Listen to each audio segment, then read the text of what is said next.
যদি ধর্মের আধারে রাজনীতি হয় সেটা কতখানি উৎকৃষ্ট হতে পারে, সেই রাজনীতি রাজদণ্ড কতটা নির্ভুল হতে পারে। উত্তর পূর্ব ভারতের নাগপুর থেকে গোয়ালিয়র, উদয়পুর, জয়পুর, যোধপুর, এদিকে কলকাতা, একটা বিস্তীর্ণ অঞ্চল ধরে পাঞ্জাব প্রদেশ পর্যন্ত মহারানী অহল্যাবাই হোলকরের আদেশ বিচারকে শোনার জন্য মানুষ অপেক্ষা করত, তাদের বিচার নিতেন। এই একজন সাধারণ কৃষক কন্যা অসাধারণ হয়ে উঠেছিলেন তার এই ধর্মের আধারের রাজনীতিতে। একজন সাধারণ কৃষক কন্যা অসাধারণ হয়ে উঠেছিলেন তার ত্যাগের প্রতিমূর্তিতে। একজন অসাধারণ কৃষক কন্যা অসামান্য হয়ে উঠেছিলেন, তিনি বিশ্বাস করতেন মানুষের জন্য কর্ম, আর সেই মানুষের জন্য কর্ম নিজের জন্য গোটা ভারতবর্ষের বিভিন্ন প্রান্তে নিজের কোষ থেকে তৎকালীন 16 কোটি টাকা ব্যয়ে সমস্ত ক্ষেত্রের উন্নয়ন করেছেন।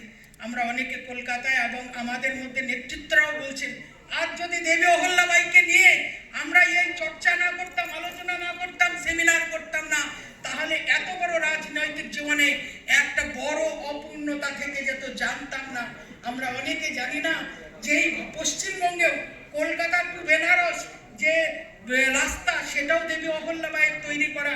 আমরা জানি না এই যে রানীগঞ্জটা, যেটা উত্তর পূর্বাঞ্চলে যে 4 ধামের অন্যতম জগন্নাথ ধাম, পুরী ধাম, সেখানে যাওয়ার জন্য কোনো রাস্তা ছিল না। তৎকালীন যারা পান্থ বা পথিক ছিলেন, যারা পরিব্রাজক ছিলেন বা যারা তীর্থযাত্রী ছিলেন, তাদের জন্য এই রানীগঞ্জে যে পুরী রোড, সেটা উত্তর পূর্বাঞ্চলের জন্য করা হয়েছিল।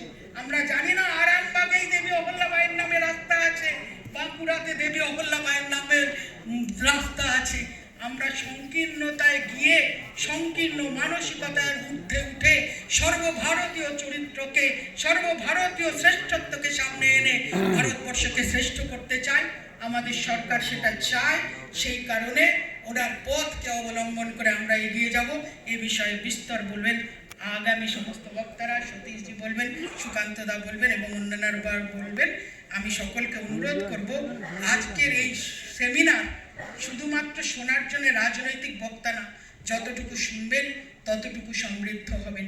এবং এই সেমিনারের পরে 5:30 থেকে একটা মনোগ্রাহী দেবী অহল্যাবাই হোলকরের উপরে নাটক মঞ্চস্থ হবে, সেটাও যাবেন না। উৎকৃষ্ট নাটক করা হয়েছে, আশা রাখি আপনাদের সকলের ভালো লাগবে। অনেক কষ্ট করে এসছেন, সমৃদ্ধ হয়ে যাবেন, এটুকুই প্রার্থনা। নমস্কার, ধন্যবাদ।